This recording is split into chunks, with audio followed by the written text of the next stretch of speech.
각종 갑질과 특혜 의혹이 불거진 민주당 김병기 원내대표가 결국 직에서 물러났습니다. 1억 원 공천 헌금 수수를 묵인했다는 의혹이 제기된 이튿날 전격 사퇴한 건데요. 국민의힘은 의원직까지 내놓고 수사를 받아야 한다고 지적했습니다. 첫 소식 황보혜경 기자입니다. 굳은 얼굴로 모습을 드러낸 김병기 원내대표. 회의 대신 신상 발언을 하겠다며 자리에서 일어나 허리를 숙였습니다. 국민 눈높이에 한참 미치지 못한 처신이 있었고 전적으로 부족했다며 전격 사퇴를 선언했습니다. 애초 사퇴 대신 사과에 무게를 뒀지만 가족을 둘러싼 의혹이 꼬리를 물고 이어졌고 여론까지 악화하면서 결국 버티지 못하고 두 손을 든 거로 풀이됩니다. 연일 계속되는 의혹 제기의 한복판에 서 있는 한 제가 민주당과 이재명 정부의 걸림돌이 될 수밖에 없을 것입니다. 다만 김 원내대표는 시시비비를 가려 더 큰 책임을 감당하겠다고 말해 보좌진과 법적 공방을 이어갈 뜻을 내비쳤습니다. 취임 6개월, 출범 1년도 안 된 이재명 정부 집권여당 원내사령탑이 공석이 되면서 민주당은 후임자 선출 일정을 빠르게 확정했습니다. 내년 1월 11일 열리는 최고위원 보궐선거 때 새 원내대표를 함께 뽑고 그전까지는 문진석 원내수석 부대표에게 직무대행을 맡겼습니다.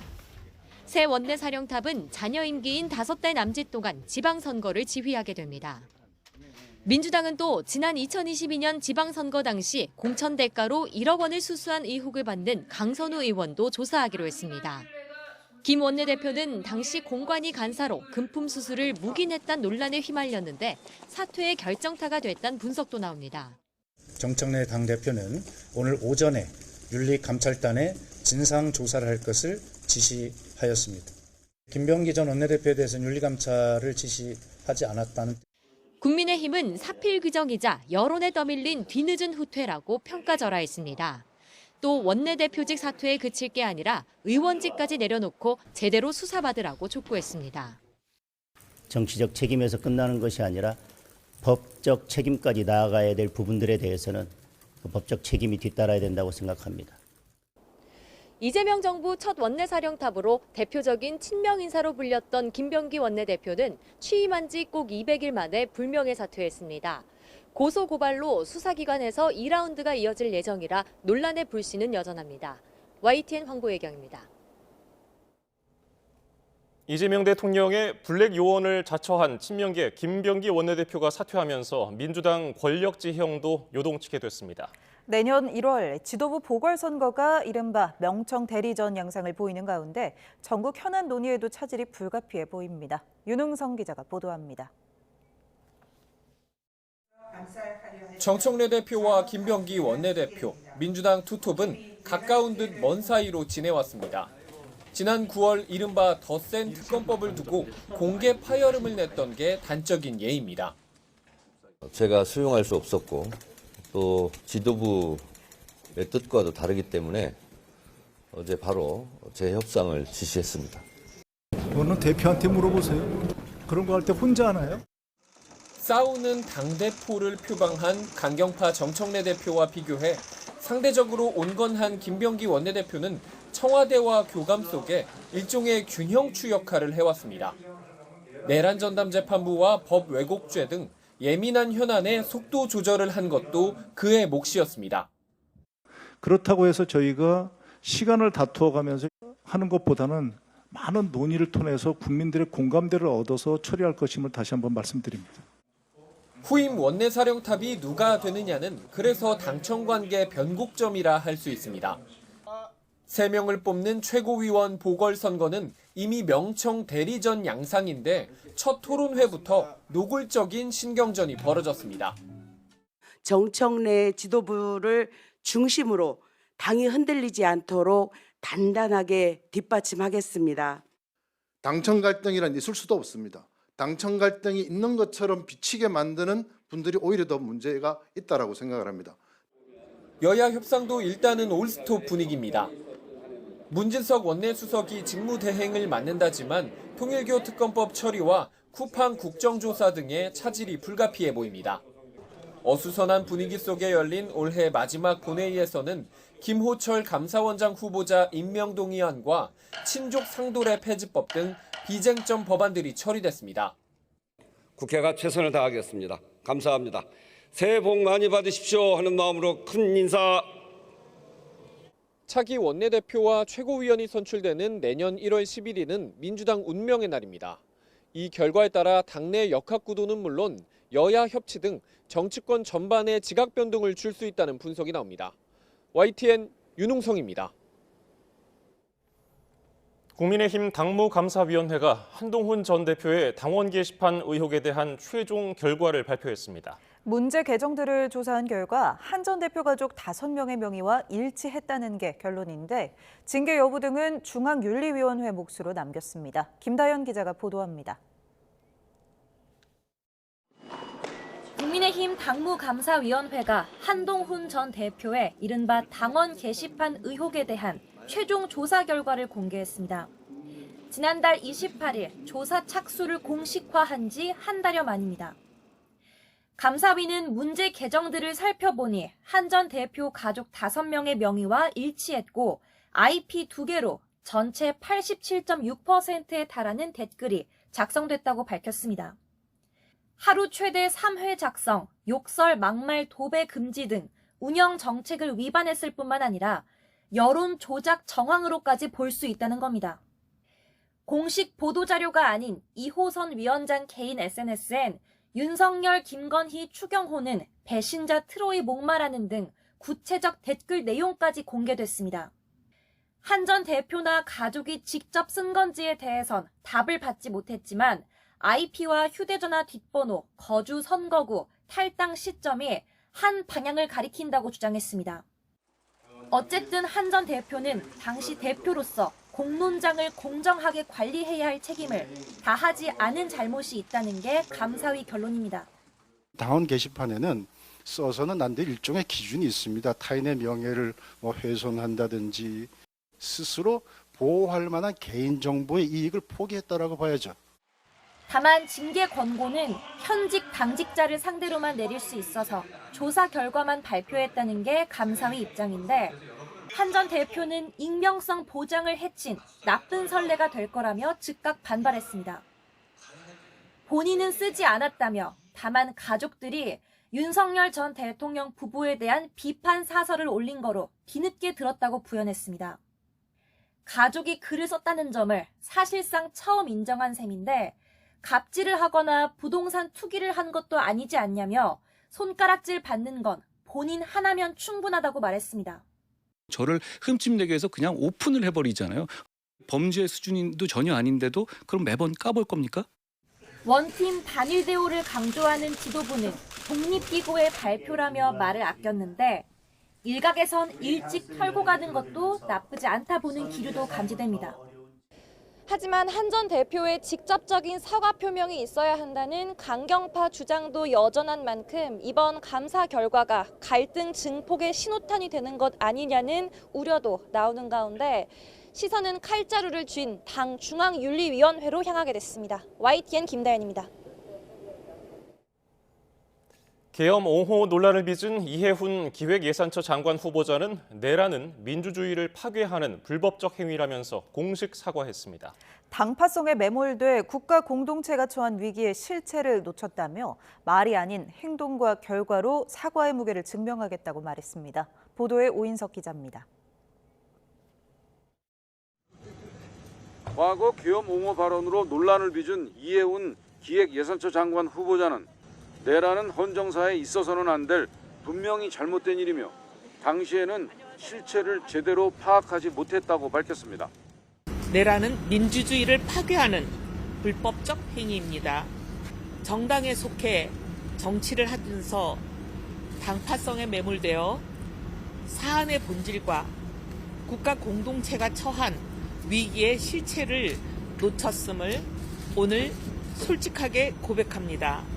이 후보자는 어떤 변명도 하지 않겠으며 헌법과 민주주의 앞에서 용기 있게 행동하지 못한 책임은 오롯이 자신에게 있다면서 1년 전 엄동설안의 내란 극복을 위해 애쓰신 모든 분들께 머리 숙여 사과드린다고 말했습니다.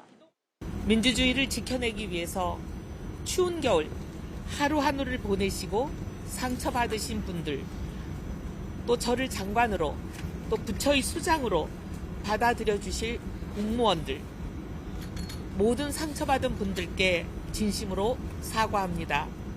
이 후보자는 그럼에도 불구하고 기획예산처 초대 장관이라는 막중한 책무를 앞두고 과거의 실수를 덮은 채 나아갈 수는 없다고 판단했으며 국민 앞에 먼저 사과하지 않는 공직은 결코 정당화될 수 없다고 말했습니다. 장관 자리를 제안받았을 때 개인의 영예로 받아들이지 않았으며 저희 경제정책 경험과 전문성이 대한민국 발전에 기여할 수 있다면 저희 오판을 국정의 무게로 갚으라는 국민의 명령이라고 생각한다고 말했습니다. 말이 아니라 행동과 결과로 이 사과의 무게를 증명하겠습니다. 잘못된 과거와 단절하고 새로운 통합의 시대로 나아가는데 혼신의 힘을 다하겠습니다. 이 후보자는 대한민국 미래와 국민 주권 정부의 성공을 위해 최선을 다하겠다며 입장문을 마무리했습니다. YTN 오인석입니다. 청와대에서 첫 국무회의를 주재한 이재명 대통령은 파란색이 집권했다고 해서 세상을 다 파랗게 만들 수는 없다며 통합을 강조했습니다. 인사에 있어서 고려할 게 참 많다고도 언급했는데 이해운 장관 후보자 논란을 의식한 것으로 보입니다. 홍민기 기자입니다. 올해 마지막이자 청와대에서 처음 열린 국무회의. 이재명 대통령은 최근 대통령이라는 직책에 대해 다시 생각하게 됐다며 우리 사회를 무지개에 비유해 통합을 강조했습니다.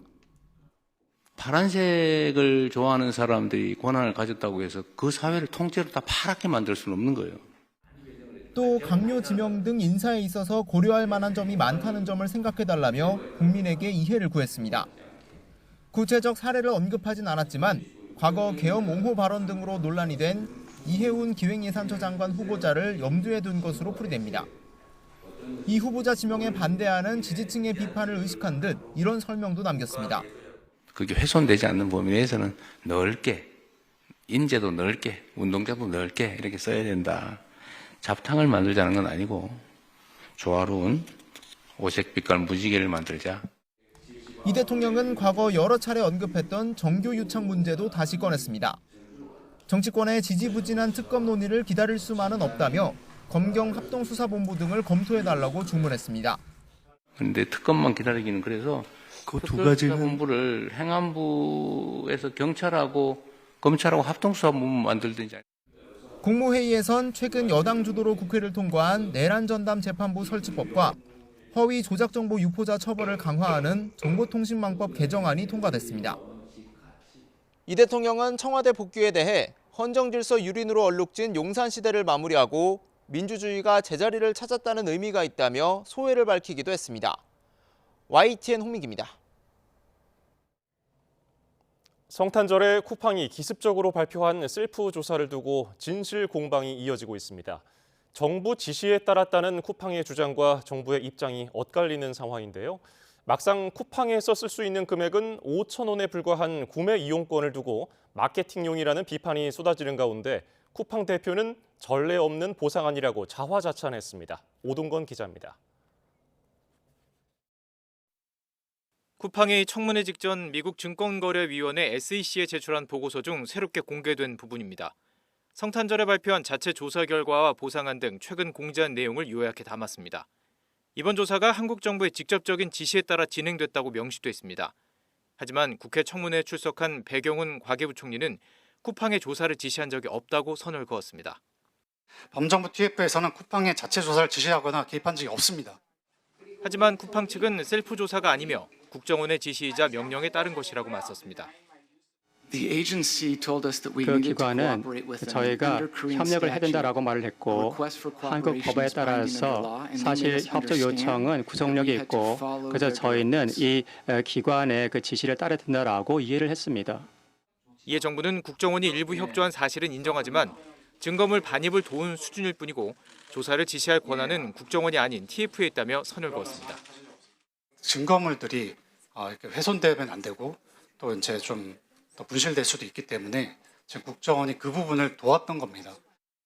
배 부총리는 또 유출 용의자가 쿠팡 서버에 접속해 필요한 정보를 자유롭게 내려받았고 3,300만 건 넘게 유출됐다고 다시금 확인했습니다. 또 쿠팡이 확보한 노트북에서 확인된 3,000건만을 유출 정보로 한정해 발표했다고 밝혔습니다. 정부 조사 결과에 따라 금융정보 또는 2차 유출 정황이 추가로 확인되면 논란은 더욱 커질 것으로 보입니다. 한편 쿠팡의 보상안에 대한 비판도 이어지고 있습니다. 보상금을 현금이 아닌 이용권 형태로 쪼개 지급하면서 결국 추가 결제를 유도하는 마케팅성 보상이란 비판이 쏟아졌지만 쿠팡은 전례 없는 보상안이라고 자평했습니다. 저희 보상안은 약 1조 7천 원에 달합니다. 이것은 전례가 없는 보상안이라고 생각을 합니다. 청문회를 앞두고 기습적인 조사 결과 발표에 김범석 의장의 첫 사과문, 보상안까지 연달아 내놓은 쿠팡. 하지만 사태가 수습되기는커녕 오히려 논란만 더 키우고 있습니다. YTN 오동건입니다. 공정거래위원회가 쿠팡에 대해 시장 지배적 사업자로 보는 것을 검토하고 있습니다. 시장 지배력 남용 행위에 대한 과징금은 다른 불공정 거래 행위보다 액수가 큽니다. 공정위는 나아가서 시장 지배적 지위 남용 시 과징금 한도도 3배 이상 높이는 방안을 추진합니다. 이승은 기자입니다. 지난해 공정거래위원회는 검색 알고리즘을 조작해 자사 상품을 고객 눈에 더 잘 띄게 한 쿠팡에 대해 과징금 1,628억 원을 결정하고 검찰에 고발했습니다. 법적 근거는 공정거래법상 불공정 거래 행위, 관련 매출액의 2%에 해당하는 과징금을 부과했습니다. 공정위는 부당 광고비와 끼워 팔기 사건으로도 쿠팡에 대한 심의를 앞두고 있습니다. 공정위가 이런 행위를 시장 지배적 지위 남용으로 본다면 과징금의 무게는 달라집니다. 과징금 한도가 관련 매출액의 6%로 4%인 불공정 거래 행위보다 높습니다. 주병기 공정거래위원장은 시장 점유율이 많이 변했다며 쿠팡을 시장 지배적 사업자로 판단하는 걸 검토하고 있다고 밝혔습니다. 지금은 상당히 시장 점유율이 많이 올라갔고요. 그래서 시장 지배적 사업자 여부를 적극적으로 검토할 것이고 지금도 그렇게 검토하고 있습니다. 통상 시장 지배적 사업자는 단일 회사의 시장 점유율이 50% 이상이거나 상위 3개 사업자의 시장 점유율이 75% 이상인 경우입니다. 점유율로만 판단하면 쿠팡은 요건이 안 되지만 진입장벽이나 경쟁 사업자 규모 등 종합적으로 판단을 내릴 수도 있습니다. 공정위는 시장 지배적 지위 남용 행위에 대한 과징금 한도도 관련 매출액의 6%에서 20%로 대폭 올리기로 했습니다. 관련해 시장을 획정하지 못할 경우 부과하는 정액 과징금도 100억 원으로 5배 올립니다. 형사처벌 대신 금전적 제재를 강화하는 경제형벌 합리화 방안의 하나입니다. 과징금을 대대적으로 때리라니까요. 예. 돈을 뺏어요, 돈을.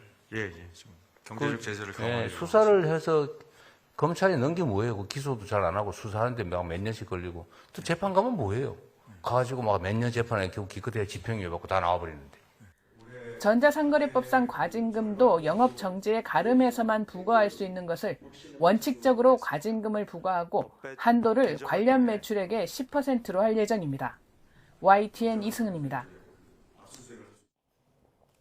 쿠팡 김범석 의장을 찾을 수 없었던 이번 국회 청문회에서 쿠팡 측은 김 의장의 산업재해 은폐 지시 의혹에 대해서 모른다는 주장을 반복했습니다. 그런데 쿠팡의 산재 축소 의혹은 전 고위직 폭로나 내부 문건 등 각종 자료를 통해서 시간이 갈수록 커지는 모양새입니다. 조경원 기자입니다.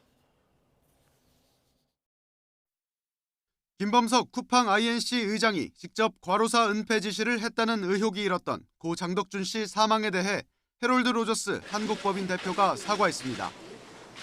하지만 김범석 의장의 은폐 지시 의혹에 대해서는 여전히 모르쇠로 일관했습니다. 산재 은폐 내용들이 확인이 됩니다. 이 내용 당시에 알았어요, 몰랐어요? 이 문서들의 진위 여부는 전혀 확인되지 않았습니다. 그런데 이번에는 고 장덕준 씨의 사망 사건과 관련해 쿠팡 측이 문서를 위조했다는 의혹까지 불거졌습니다. 지난 2023년 쿠팡이 법원에 제출한 장 씨의 근로계약서입니다. 애초 2020년 최초 계약 당시와 달리 장 씨가 숨진 날이 계약 기간에서 빠지고 상하차 업무가 추가됐습니다. 유족은 쿠팡 측이 산재 관련성을 줄이려고 장 씨가 숨진 날을 계약 기간에서 빼는 등 서류를 조작한 것으로 의심하고 있습니다. 쿠팡은 고용노동부에 제출한 산재 조사표에는 장 씨의 사망 원인을 딱 두 글자, 피로라고만 적었습니다. 국회 청문회에 나온 유족은 쿠팡이 책임을 회피하려 한다며 진상규명과 처벌, 쿠팡 측의 사과를 촉구했습니다. 덕준이 죽음의 진실을 밝히려 무릎을 꿇고 고개를 숙이며 전국을 돌며 거리를 헤매던 그 모든 순간들이 그 김범석의 한마디에서 시작되었다는 이 사실에 분노가 치밀고 잠을 잘 수 없습니다. 김범석 의장이 쿠팡이 미국 기업이라는 걸 방패로 삼고 있다는 지적이 나오는 가운데 주한 미국 상공회의소 앞에서도 규탄 집회가 열렸습니다. 미국으로 도망가서 미국 전 관계에 살려달라고 로비하고 있습니다. 유리하다 싶으면은 한국 이름을 팔고. 쿠팡이 국회 청문회를 앞두고 급작스레 내놓은 5만 원짜리 보상안에 대한 비판도 계속됩니다. 여러 채널로 5만 원을 분산시켜서 소비자를 좀 우롱하는 처사? 그렇게 좀 느껴지긴 했습니다. 다른 식으로 또 마케팅을 하려고 하는 건가라는 생각이 들어서 너무 화가 났고. 최악의 정보 유출 사태를 대하는 쿠팡의 방식을 두고 이해할 수 없다는 목소리가 커지는 가운데 산재 은폐 의혹 수사를 벌이는 경찰은 조만간 관련자 소환 조사를 시작할 것으로 보입니다. YTN 조경원입니다. 비상계엄 실행의 핵심인 윤석열 전 대통령, 김용현 전 국방부 장관, 조지호 전 경찰청장의 재판이 하나로 합쳐졌습니다. 피고인 측은 시작부터 자리 배치, 호칭 문제를 걸고 넘어지며 양보 없는 막판 공세를 예고했습니다. 법정 풍경 신기혜 기자가 보도합니다. 윤석열 전 대통령의 내란 우두머리 혐의 재판이 열리는 중앙지법 417호에 다른 내란 사건 피고인들까지 모였습니다. 김몽식 피고인 출석하셨고 윤승영 피고인 출석하셨고 목견태 피고인 출석하셨습니다. 법정엔 조지호 전 경찰청장과 김용군 전 대령을 제외한 3개 재판의 피고인이 모두 모였는데 재판부는 공판기일을 시작하면서 이 사건들 병합을 결정했습니다. 2호 고압 129 사건에 2사 고압 152 사건, 2호 고압 51 사건 오늘 병합 결정하도록 하겠습니다. 피고인의 수만큼이나 변호인단 인원도 많아서 일부 변호인들은 방청석에 앉았는데 이 때문에 실랑이가 벌어졌고 지금 저희들은 다 앉지도 못하고 방청석에 변호인들이 앉아 있습니다. 예. 그래서 이걸 좀 개선을 해주셔야 공판이 정상적으로 진행될 것 같고요. 검사들은 이렇게 넓은 자리에 비워놓고 앉아 있는데 저희들은 그거를 좀 대법원 홈페이지 같은 데다가 지금 올려주세요. 좀. 저희가 좀 고민을 좀 해보겠습니다. 알겠습니다. 잠깐만요. 특검이 피고인들을 이름으로만 호칭하자 변호인들이 트집을 잡기도 했습니다. 안감이 관저에서 윤석열과 김용현이 방첩, 수방, 특전 사령관들과 함께 한 모임, 그리고 윤석열, 김용현이 방첩 사령관과 특검보님, 김용현이 특검보님 친구입니까? 윤석열이 김용현이가 뭡니까 지금? 그렇게 말하면 안 되죠. 마지막이 다가올수록 피고인 측에서는 작은 부분 하나하나까지 양보하지 않으려 하는 모습인데 재판부는 내년 1월 9일 결심 공판을 목표로 막판 심리에 박차를 가하고 있습니다. YTN 신기혜입니다. 12.3 비상계엄의 설계자로 꼽히는 김용현 전 국방부 장관이 윤석열 전 대통령 내란 혐의 재판 증언대에 섰습니다. 김 전 장관은 탄핵 심판 때와 마찬가지로 내내 윤 전 대통령의 계엄을 두둔했습니다. 이준엽 기자가 보도합니다. 김용현 전 국방부 장관은 탄핵 심판에 이어 형사재판에서도 경고성 계엄이라는 윤석열 전 대통령의 주장을 옹호하는 진술을 이어갔습니다. 윤 전 대통령이 거대 야당 폐악질에 경종을 울리기 위해 하는 계엄인 만큼 앞선 계엄과는 다르게 하고 싶다고 했다는 겁니다.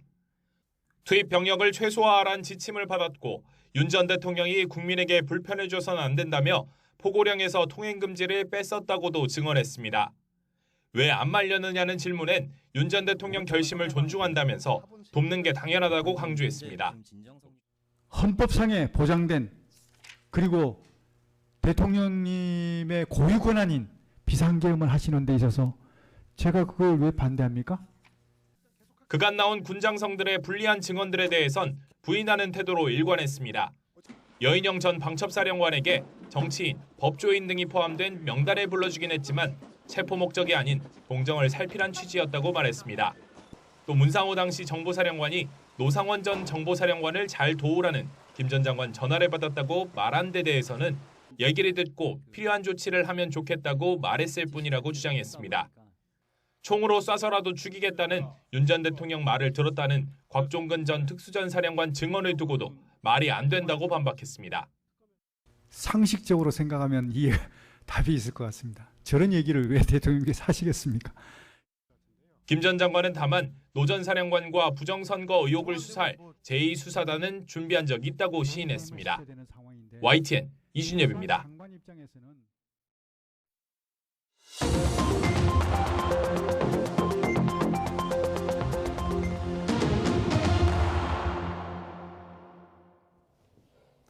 정치권 관심 뉴스 짚어보는 포커스 나이트 시간입니다. 오늘은 최창렬 용인대 특임교수, 최수영 정치평론가와 짚어보겠습니다. 어서 오십시오. 안녕하세요.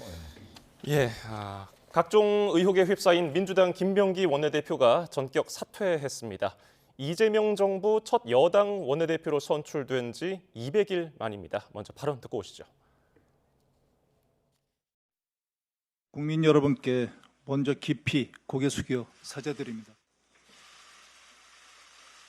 국민의 상식과 눈높이에 한참 미치지 못한 처신이 있었고 그 책임은 전적으로 제 부족함에 있습니다. 진심으로 죄송합니다.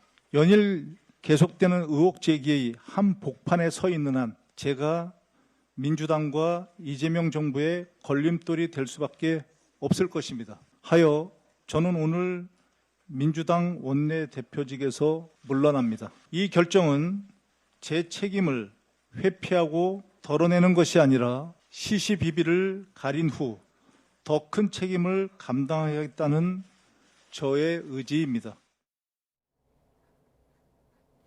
예, 사실 어제까지만 하더라도 사퇴까지는 아니고 대국민 사과 정도로 끝내는 거 아니냐 이런 분석이 많았거든요. 사퇴했습니다. 어제 보도는 대개 그런 기조였죠. 사과로 그칠 것이다. 그리고 이제 그 이유로 드는 게 여러 가지 당내 역학구도 문제라든지 여러 가지 지금 민주당이 추진하고 있는 여러 가지 법안들, 입법들 이런 것들 때문에 만약에 원내대표가 공석이 되면 또 5개월밖에 안 남은 잔여 임기를 해야 되기 때문에 아마 이런 여러 가지를 고려해서 사퇴 쪽엔 이제 무게가 안 실렸었어요.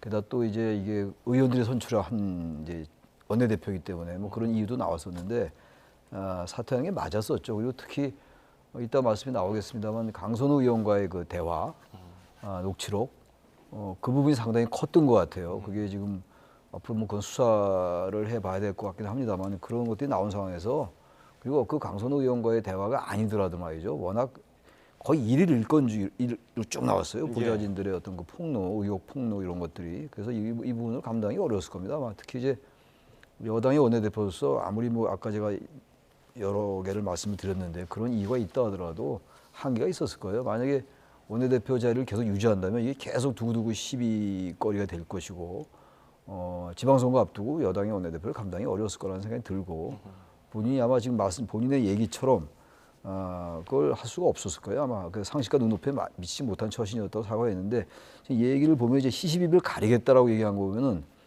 보좌진들과의 법적 공방도 예상이 된다. 뭐 이렇게 말씀을 드립니다. 예, 방금 말씀하신 대로 시시비비를 가린 후에 더 큰 책임을 감당하겠다는 저의 의지입니다.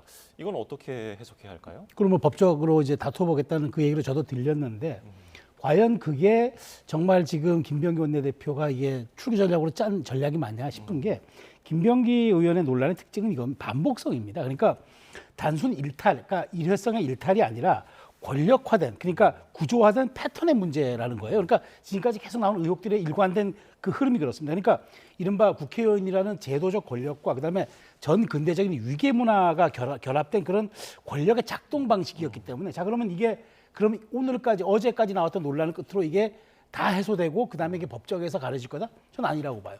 오히려 아마 저는 김병기 원내대표가 오늘 이게 사퇴를 안 하고 다른 얘기를 하거나 사과를 뭐 했거나 했으면은 저는 또 다른 의혹이 또 제기됐을 거라는 가능성이 높다고 봅니다. 왜냐하면 이 부분이 상당 기간 오랫동안 보좌진들과의 갈등 속에서 보좌진들과의 아까 제가 말씀드린 그런 어떤 구조적인 어떤 그 지배적 관계에서 이루어진 일들이기 때문에 이게 이것으로 저는 끝났다고 보지 않아서 저는 김병기 의원이 지금 원내대표를 사퇴하기 때문에 이건 이제 내가 법적에서 클리어 시킨 다음에 다시 돌아와서 명예 회복하겠습니다라는 선언적이고 약간 레토릭적인 의미지 실제 저렇게 될 가능성은 없다. 그러니까 오히려 저는 저게 이제 수면 밑으로 가라앉지 않는 한 혹시 계속 수면 위에 올라와 있으면은 더 큰 논란, 제2, 제3의 논란들이 나올 가능성이 크다고 봅니다. 예, 이제 차기 원내대표 선출 일정까지 나오면서 벌써부터 차기 원내대표 하마평도 나오고 있거든요. 앞서서 역학구도, 당내 역학구도도 언급해 주셨는데 지형 변화가 불가피해 보이네요.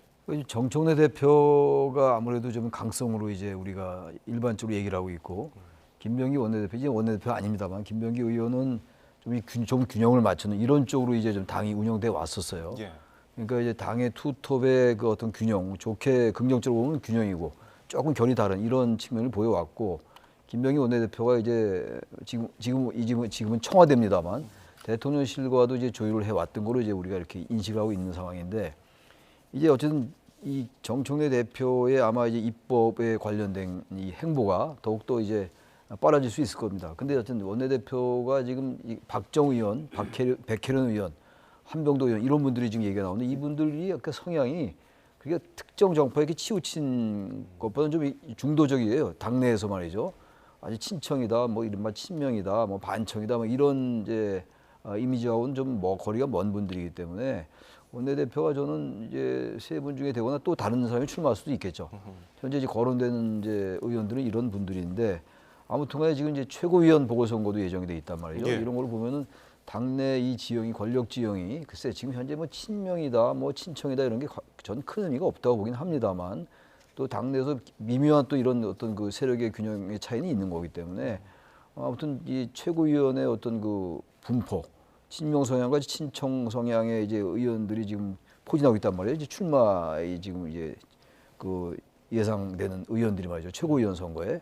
게다가 이제 원내대표 선거는 또 다른 이제 포진하고 있는 군이 따로 있기 때문에 아마 이런 것들을 통해서 민주당의 이제 역학 구도가 새롭게 형성될 가능성이 높다고 생각합니다. 예.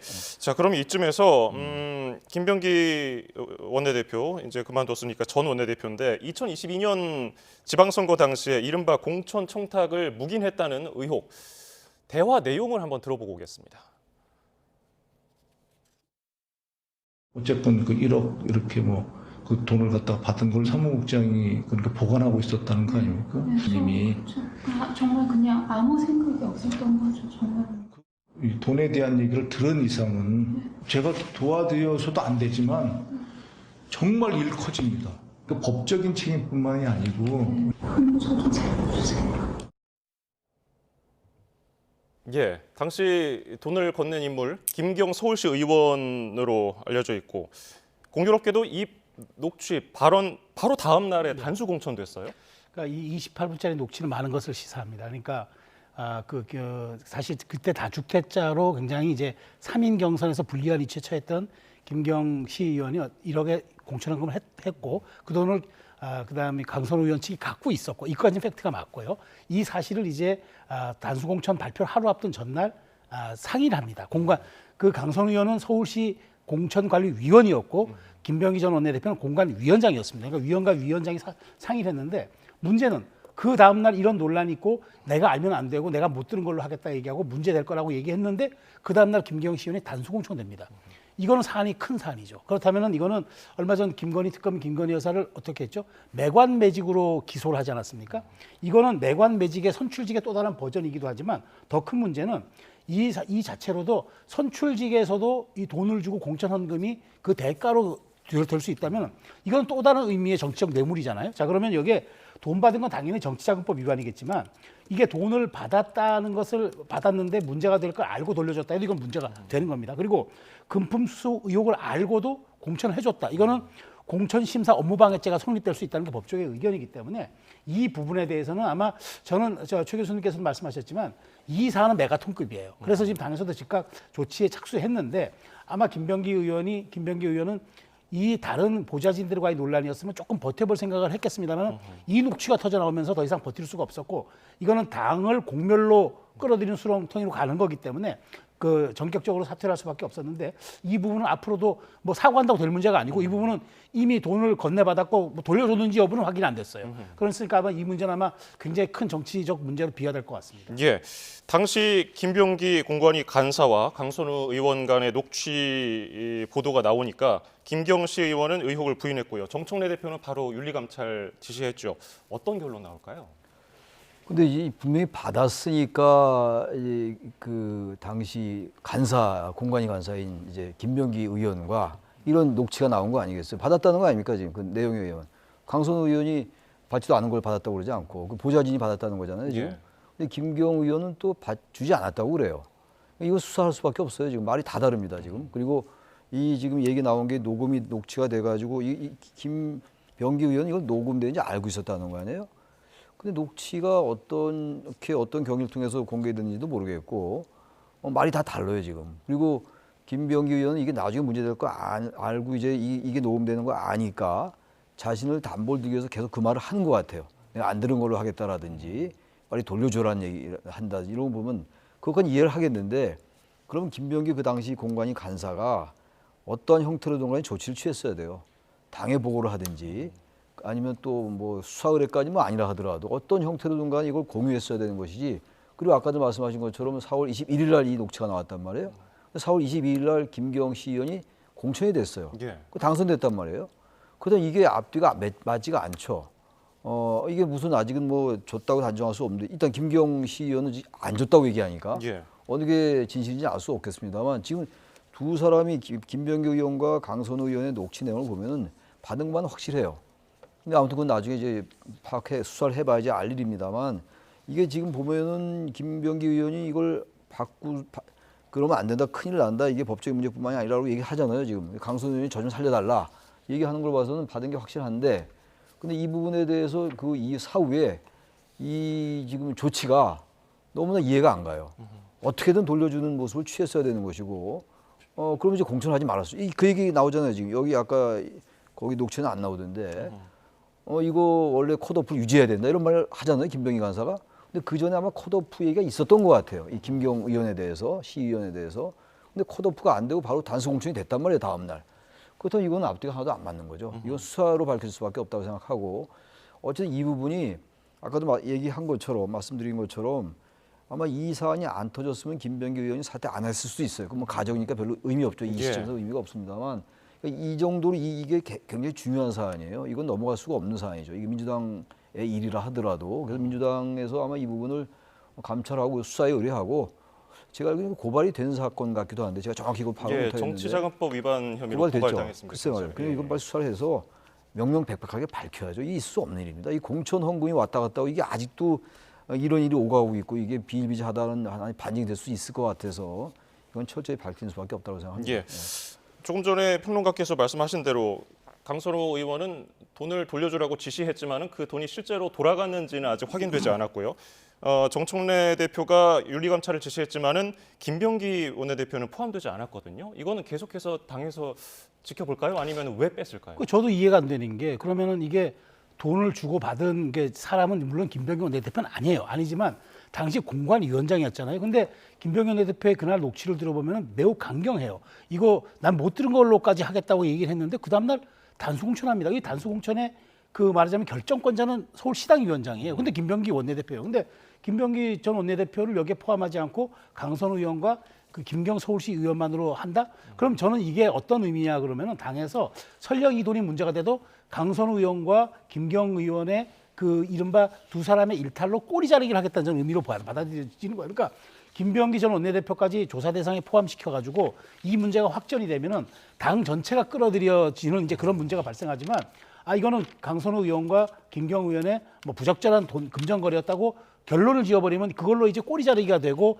당에서는 좀 면피할 수가 있는 근거가 마련되기 때문에 그래서 일부러 저는 김병기 전 원내대표를 포함시키지 않았을까라는 이제 강한 의구심을 갖고 있는데 실제로 저는 이것이 공당에서 공천으로 이어졌기 때문에 공당의 공천의 최고 결정권자인 물론 당대표지만 그 1차적 책임인 서울시당 그 공관위원장에 대한 조사가 없이 이걸 두 사람의 일탈 문제로 그냥 윤리위 감찰한다?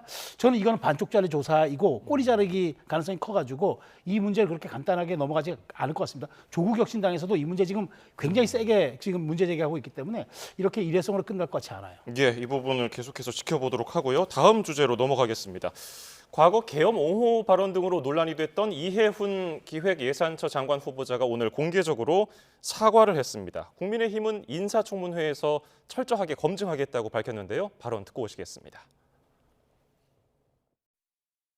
내라는 민주주의를 파괴하는 불법적 행위입니다. 그러나 당신은 제가 실체를 제대로 파악하지 못했습니다. 각오와 단절하고 새로운 통합의 시대로 더불어민주당에서 그렇게 외치던 절연의 기준, 절연의 표준을 보여주셔서 우선 감사합니다.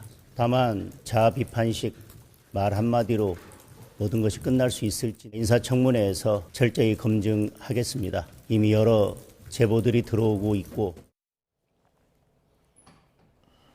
예, 야권뿐 아니라 여당에서도 민주당 내에서도 논란이 되니까 민주주의를 파괴하는 불법적 행위였으나 당시 실체를 제대로 파악하지 못했다. 공개적으로 사과했는데요. 어떻게 들으셨습니까? 그래서 이 문제는 아무튼 이해훈 전 의원이 장관 후보자로 지명이 됐잖아요.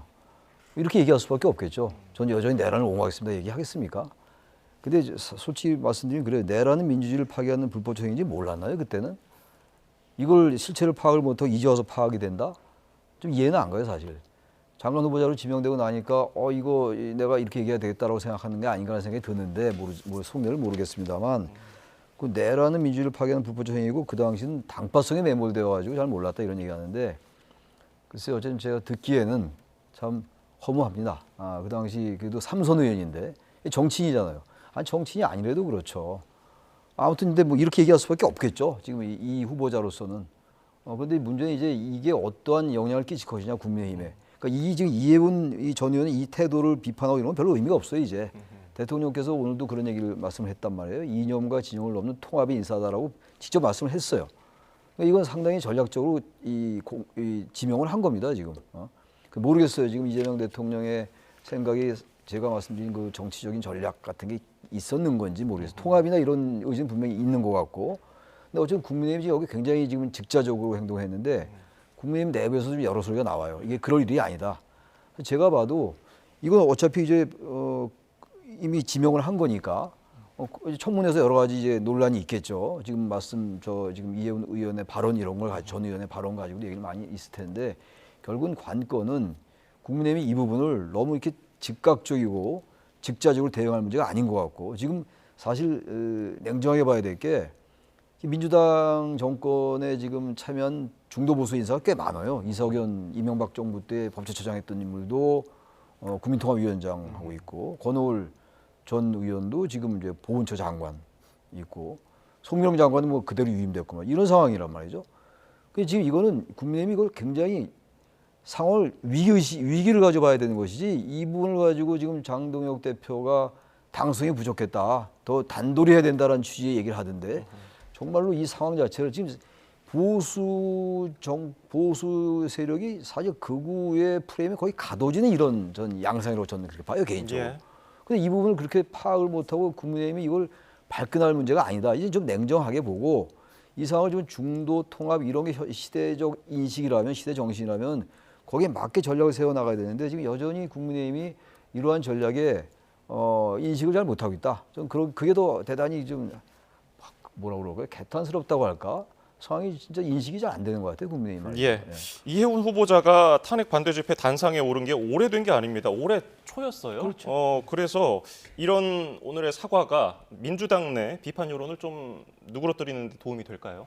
근데 민주당은 세게는 아마 입장 표현 못할 거예요. 왜냐하면 대통령이 지명을 했기 때문에. 그러니까 설령 불만이 있어도 속에서 조금 부글부글 하다가 이제 겉으로는 어쨌든 하겠지만 인사청문회에서 저는 만일 이해훈 후보자에 대한 논란이 불거지면 민주당이 적극적으로 방어할까? 저는 그렇지는 않을 거라고 봐요. 그냥 면피성 혹은 이제 그냥 그 흉내내는 선에서 아마 얘기를 하다가 결국에는 이제 민주당도 사실 어찌 보면은 이게 민주당이 가야 될 자리 이런 것들이 아니라 우리 지지층과 이게 화학적으로 결합할까라는 이제 생각이 들어서 아마 좀 미온적일 것 같다는 생각이 들고요. 국민의힘 얘기 지금 말씀 주셨는데 저는 이렇게 봐요. 국민의힘의 저는 이 격앙된 반응 제가 이해 못할 바는 아닙니다. 왜냐하면 우리가 통합이라는 것은 상대 진영의 동의를 얻어서 하는 거예요. 이를테면 한두 사람 빼와서 그 사람을 여기에 기용한다고 해서 우리는 통합과 협치 실현했다라고 얘기하는 게 아닙니다.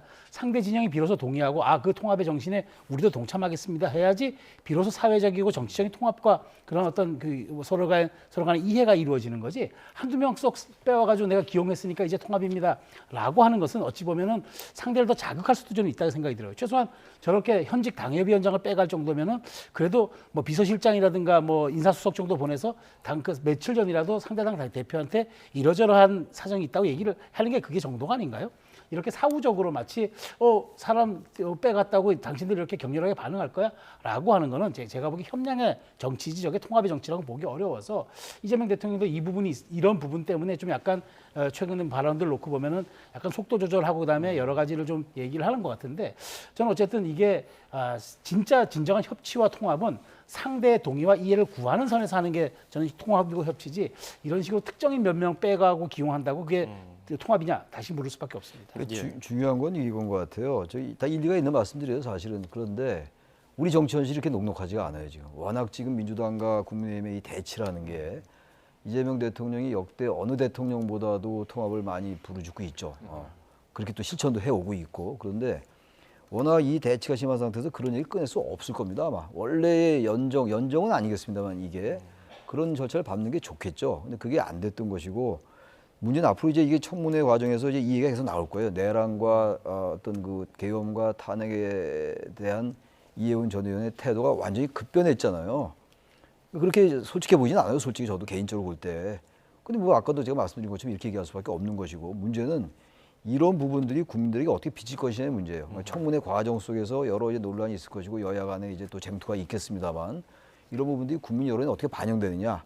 이게 계속 부정적으로 비칠 것이냐 그렇지 않고 통합이라는 대통령의 어떤 의지가 더욱더 높게 평가돼서 국민들에게 긍정 여론을 줄 것이냐 그게 저는 관건인 것 같습니다. 네.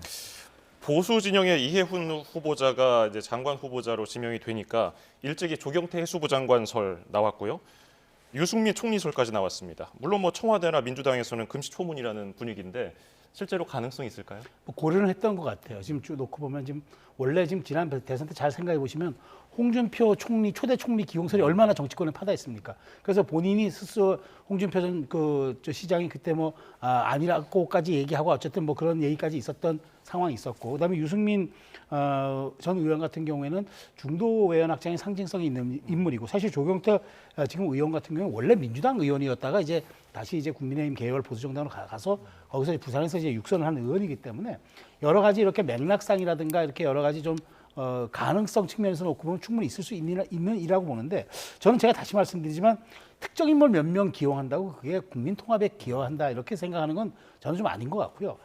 이재명 대통령의 오늘 워딩처럼 정말 오색무지개가 되기 위해서는 그러니까 빨간색, 파란색을 단순히 섞지 않고 오색무지개가 되기 위해서는 최소한 그런 사회적 어떤 그런 기반을 마련해 줘야 되는데 뭐 특정 인사, 상징적인 사람 기용한다고 그게 약간 파격으로 보이고 그것이 어떤 신선하게 보일지 몰라도 그렇게 해서 그렇게 해서 한두 명이 과연 우리 아까 말씀하신 것처럼 우리 진영에 오랫동안 뿌리 박힌 이렇게 적대적 징후 정치를 청산할 수 있을 것인가? 물론 한 발짝 나갈 때 도움이 되겠지만 저는 그런 것보다는 오히려 대통령이 정파적 마음을 먹고 이른바 특검 정국을 오히려 저는 정치 정국으로 틀어주는 그런 역할들 대통령이 해야 통합과 협치가 되지 않을까요?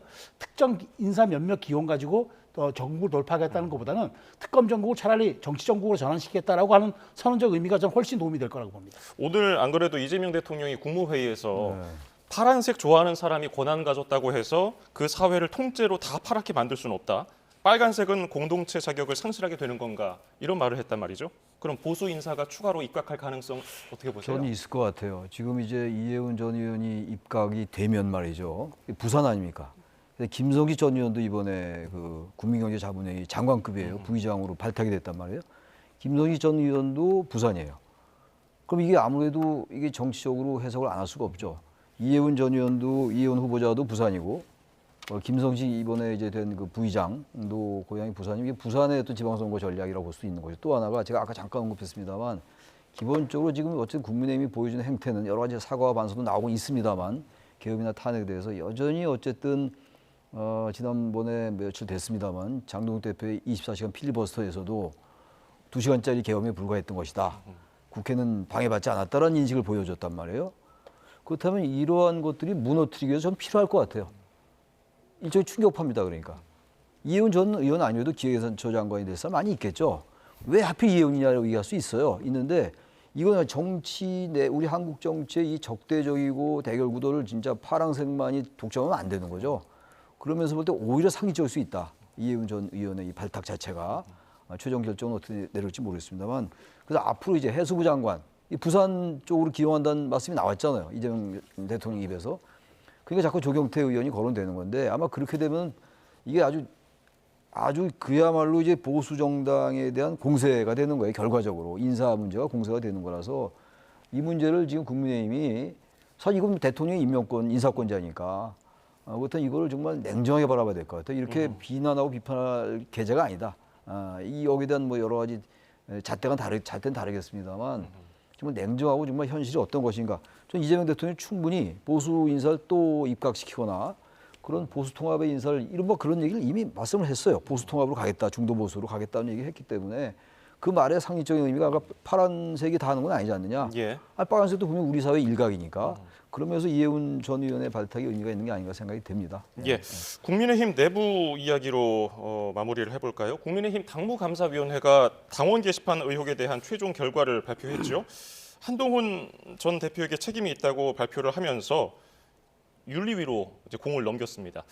이런 일련의 사태 어떻게 보십니까? 저는 이게 지금 당무감사위가 저는 왜 이 시기에 이걸 발표했을까? 물론 지난번에 벌써 1차 발표를 했는데 오늘 아마 이호선 위원장이 개인 블로그를 통해서 이제 발표한 형식을 갔는데 이게 무슨 법적 권한이 있는 것도 아니고 이제 윤리로 넘긴다는 얘기인데 자, 근데 지금 사실 당내 지금 사정이 지금 김병기 원내대표의 문제라든가 지금 말하자면 민주당 내에 지금 여러 가지 약점들이 있어서 당이 여기에 대한 총공세를 펼치기 아주 좋은 지금 상황이고 그다음에 지금 사실 이혜훈 전 의원을 지금 장관 기용함으로써 내부 단속도 좀 사실 해야 되는 이런 시점이 있는데 왜 굳이 지금 이게 법적 효력도 없는 이 당원 게시판 문제를 지금 이슈로 꺼내가지고 이게 지금 내년 초에 해도 될 텐데 그리고 지금 결정적으로 윤리 구성이 안 돼 있기 때문에 이 문제를 지금 다룰 수도 없는데 이걸 지금 꺼냄으로써 오히려 화력을 바깥쪽으로 집중시켜야 할 걸 오히려 안쪽으로 지금 약간 총구를 돌리는 듯한 모습이 있어서 저는 이 문제는 한동훈 전 대표가 어떤 식으로든 저는 짚고 넘어가야 된다고는 봐요. 그래서 이 문제가 깔끔하게 클리어되는 게 오히려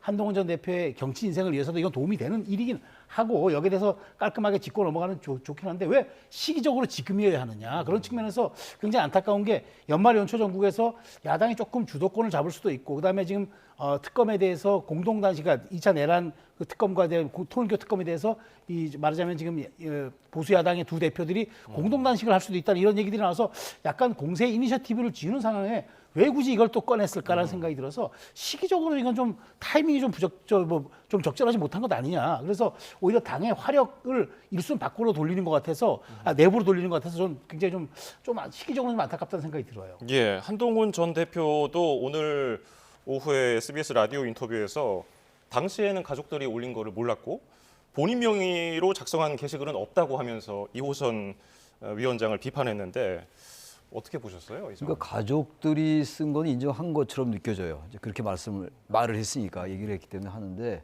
그것보다 중요한 게 지금 이거를 지금 우리 최수영 평론가님이 잘 말씀하셨는데 이걸 지금 작년 11월 달에 이게 불거졌던 얘기잖아요. 그동안 이게 수면 아래 있다가 장동욱 대표가 아마 한동훈 전 대표에 대한 그 경계가 대단히 심한 거예요. 쉽게 얘기해서. 어떻게든 이제 장동욱 대표가 당의 어떤 그 대표로서 말이죠. 그 헤게모니를 잡기 위해서 이걸 이용하는 것 같아요. 제가 볼 때. 그러니까 이게 좀 전략적으로 잠깐 전략 그러는데 제가 뭐 국민의힘의 전략을 걱정할 위치에 있지는 전혀 않습니다만 이런 걸 왜 꺼내는지 모르겠어요. 이게 궁극적으로 한동훈 대표 그 장동욱 대표에게 도움이 안 될 것 같아요. 뭐 장한석이니 뭐 장동석 얘기가 나오는 상황에서 그걸 오히려 이용할 생각을 안 하고 이걸 왜 자꾸 이렇게 당의 갈등 전선을 자꾸만 강화시키고 왜 전선을 다른 데로 하는지 이해가 안 가요. 지금 보세요. 민주당 정권이나 지금 이재명 정부 그리고 민주당은 대단히 전략적인 행동을 하고 있잖아요. 지금 여야가 어쨌든 지금 어느 게 당적으로 맞느냐 틀리냐를 떠나서 전략적인 선택을 하고 있는데 여러 가지 측면에서 인사 문제도 바로 그런 거 아니겠어요? 근데 지금 국민의힘이 하고 있는 거는 박정화 의원이 좋은 얘기를 했더라고요. 지금 무슨 자율자동차 저기 시범하고 있는데 여기는 무슨 여울통 마련하냐 뭐 이런 비슷한 얘기를 했던데 그게 맞는 비유 같아요. 지금 이게 한동훈 전 대표의 단계라는 거, 당원 게시판 이걸 가지고 얘기할 때는 아닌 거예요. 장동훈 대표의 마음은 알겠는데 이렇게 해서 뭔가 자신의 세력을 결집시켜 나가려고 하는 것 같아요. 제가 볼 때. 이게 별로 궁극적으로 국민의힘에게도 그렇고 모두가 사는 길은 전혀 모두가 죽는 길일 수 있다고요. 한동훈 전 대표에게도 타격이 있을 것이고 장동훈 대표에게도 뭔가 통합의 리더십이라든지 당내 결집을 도모하는 이런 큰 전향적인 대선적인 그런 리더십을 보이지 않거든요. 전 이건 장동훈 대표에 크게 전 도움이 안 될 것 같은데 전 개인적으로 좀 이해가 안 갑니다. 이런 부분들. 예, 오늘 두 분 말씀은 여기서 줄이겠습니다. 지금까지 최창렬 용인대 특임교수, 최수영 정책평론가였습니다. 감사합니다.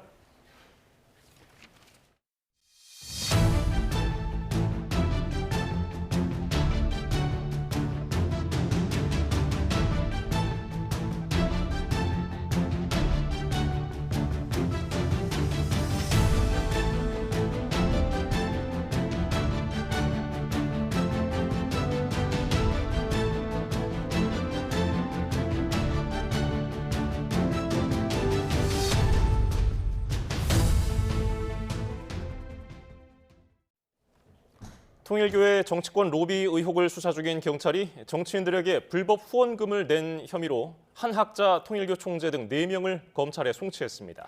법인이나 단체는 정치인을 후원할 수 없다는 정치자금법 규정을 어기고 교단 자금으로 여야 정치인 11명에게 불법 후원을 한 혐의가 적용됐습니다.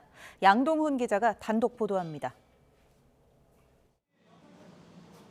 경찰 특별전담 수사팀은 통일교 한학자 총재와 윤영호 전 세계본부장, 정원주 전 총재 비서실장, 송광석 전 천주평화연합, UPF 회장 등 4명을 정치자금법 위반 혐의로 서울중앙지방검찰청에 송치했다고 밝혔습니다.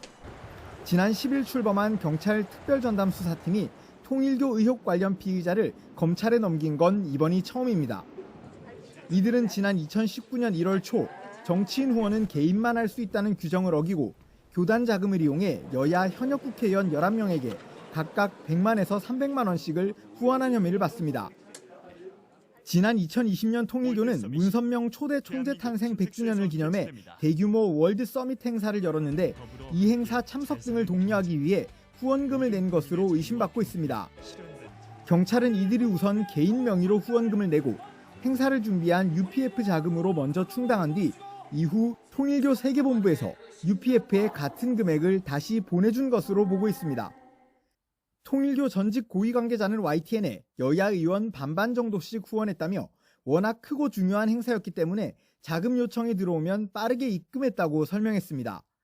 다만 경찰은 후원금을 받은 여야 정치인들은 현재까지는 혐의가 없다고 보고 송치하지 않았습니다.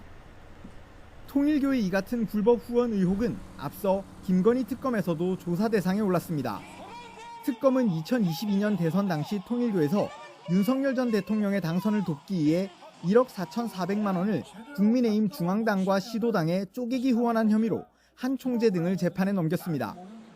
당시 특검은 정치자금법 위반뿐 아니라 통일교 자금을 횡령한 혐의까지 함께 적용했는데 이번 사건과 관련해서도 추가 수사 결과에 따라 횡령 혐의가 추가 적용될 가능성도 점쳐집니다.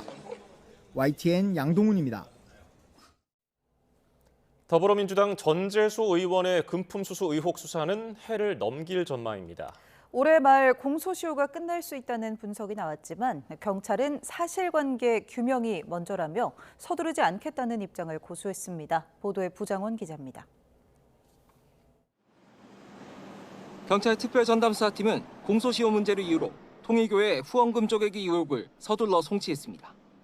다만 마찬가지로 시효 문제가 지적된 더불어민주당 전재수 의원의 금품수수 의혹에 대해서는 사실관계 규명이 먼저란 입장을 유지했습니다. 수사팀 관계자는 전 의원 공소시효와 관련해 사실관계가 규명돼야 시효를 따질 수 있다며 정확한 사실 확인을 위해 계속 최대한 신속하고 엄정하게 수사하고 있다고 강조했습니다. 사실상 올해 안에 수사를 마무리 짓기 어렵다는 점을 분명히 한 겁니다.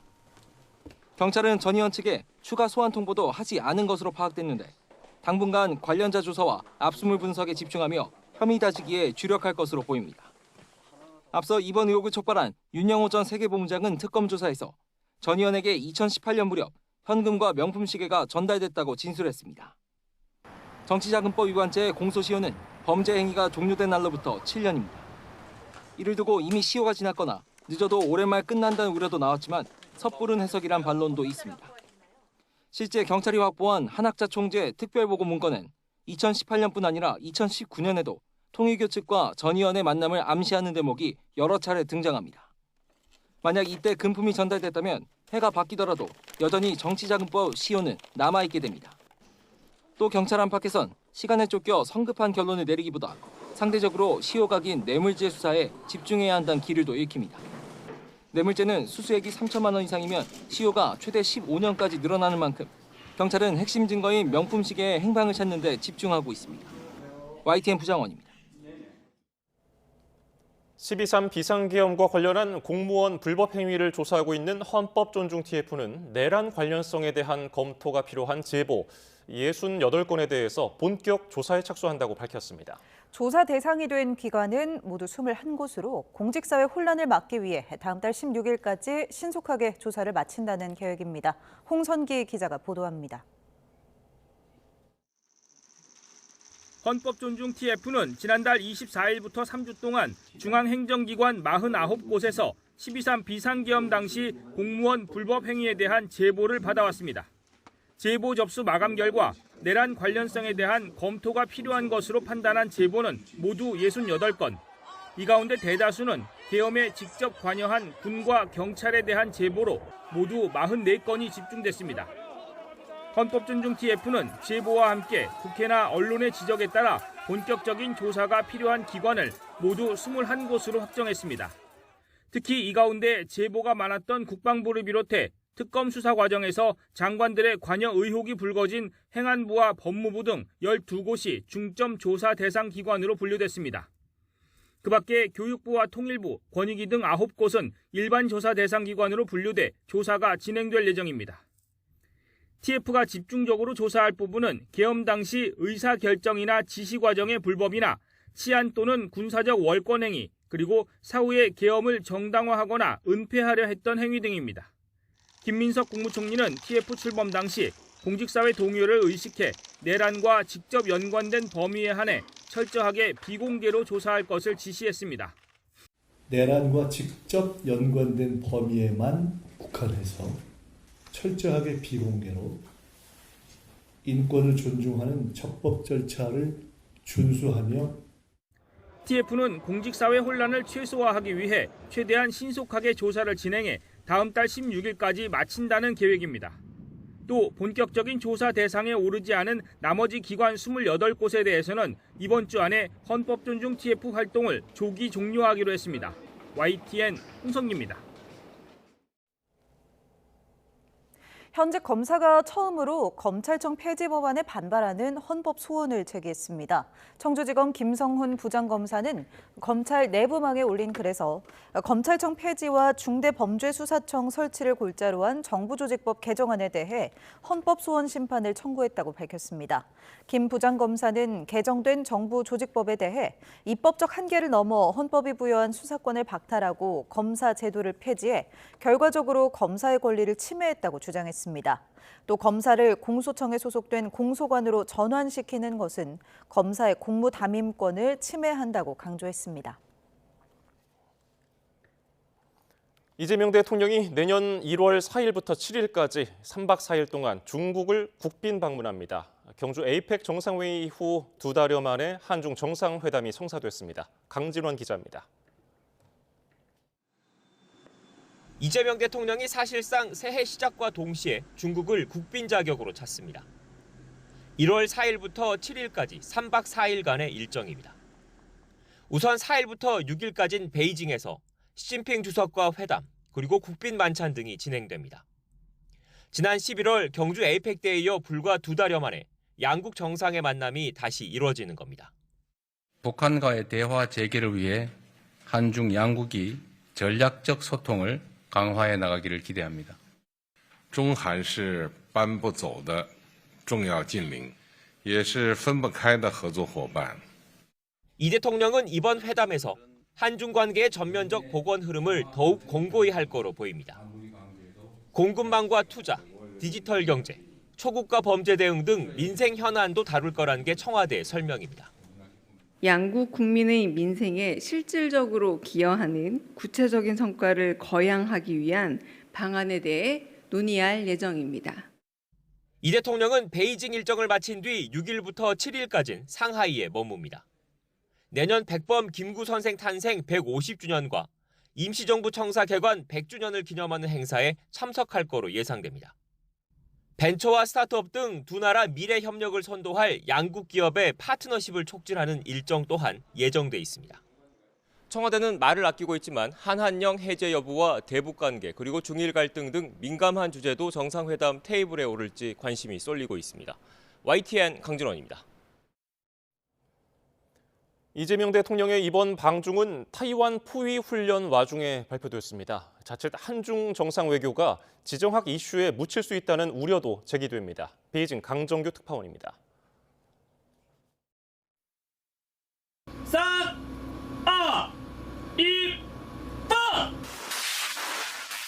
발사 명령과 함께 중국의 장거리 다연장 로켓 시스템이 불을 뿜습니다. 타이완 앞바다에 드론을 띄워 목표한 좌표에 떨어지는 장면까지 찍어서 공개했습니다. 미국이 타이완에 팔기로 한 하이마스를 겨냥해 화력을 과시한 겁니다. 报告指挥员，无人机捕获炸点影像，已对台岛以北海域航线完成封控。 7번째 타이완 포위 훈련 둘째 날, 상륙함 4척이 처음 투입된 것도 확인됐습니다. 미국과 일본의 후방 지원 차단 능력을 보여주기 위해 전략 폭격기와 탄도미사일도 동원했습니다. 一再挑战联合国宪章里有关不得使用威胁和武力的原则，持续破坏国际秩序以及区域上的现状。 내년 4월 트럼프 대통령의 방중에 앞서 전략적 입지를 다지기 위한 무력 시위라는 분석도 나옵니다. 실제 시진핑 주석은 새해 벽두부터 이재명 대통령을 국빈 초청해 한미일 동맹의 틈새를 파고듭니다. 이 대통령의 첫 방중이자 일본 방문 직전에 이루어지는 만큼 중국 당국도 기대감을 내비쳤습니다.